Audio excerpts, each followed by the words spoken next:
Ageing fast అవడం ఎక్కడి నుంచి స్టార్ట్ అవుతుంది? చిన్న ప్రేగుల నుంచి స్టార్ట్ అవుతుందండి. ఏదైతే డైలీ ఫ్రైడ్ రైస్ తింటున్నామో అది చిన్న ప్రేగుల్ని డ్యామేజ్ చేస్తుంటది. వాటి అబ్జర్ప్షన్ ఎప్పుడైతే తగ్గిపోతుందో మనిషి అలా ముసలోడు అవుతుంటాడు. అది 20s అయినా 30s అయినా కూడా అది అంతలేనంగా ఏంటంటే వైట్ రైస్ తీసుకున్నా కూడా పర్వాలేదు. చాలా మంది వైట్ రైస్ నెగిటివ్ అంటారు. పర్వాలేదు, కానీ ఎప్పుడు పర్వాలేదు?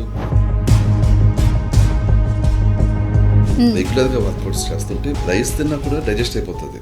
హీరోలు చాలా కాలం అంటే నాగార్జున గాని ఇలాంటి వాళ్ళని చూస్తే మీరు 70 వచ్చినా 70లా కనిపించదు. దానికి రీజన్ ఏంటంటే వాళ్ళు ఫుడ్ అనేది హెల్తీగా తింటారు. ఈవెన్ కార్బోహైడ్రేట్స్, వైట్ రైస్ ఇలాంటివి కూడా తింటారు.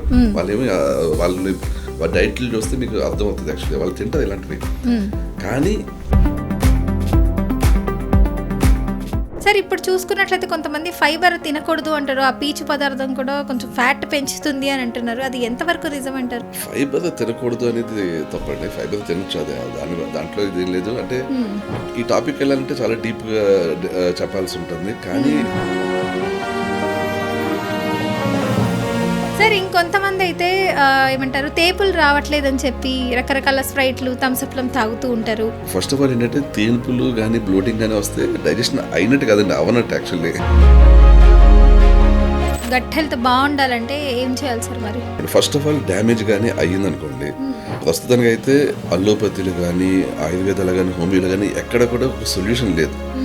చిన్న ప్రేగుల ఇన్ఫ్లమేషన్ తగ్గించి మెడిసిన్ ఏదన్నా ఉందంటే ఎక్కడ ఎవ్వరు ఏం చెప్పలేదండి. ఒక ఎంబీబీఎస్ డాక్టర్ కానీ ఒక ఆయుర్వేదిక్ డాక్టర్ని ఇది పలానా ఈ టాబ్లెట్ వేసుకోండి అని చెప్పలేదు. ఎందుకంటే అసలు లేదు. అది ఓన్లీ సప్లిమెంట్ ఫామ్లో మా దగ్గర ఉందండి. యాక్చువల్గా మేము డైజెషన్కి ఏదైనా ఒక సప్లిమెంట్ తీసుకొచ్చాం. యాక్చువల్లీ సార్ ఎన్ని ఇయర్స్ రీసెర్చ్ చేశారు సార్ మీరు ఈ డైజెషన్ మీద? అసలు 2008 నుంచి స్టార్ట్ చేశానండి. యాక్చువల్లీ ఆల్మోస్ట్ 17 years అవుతుందండి ఇప్పుడు.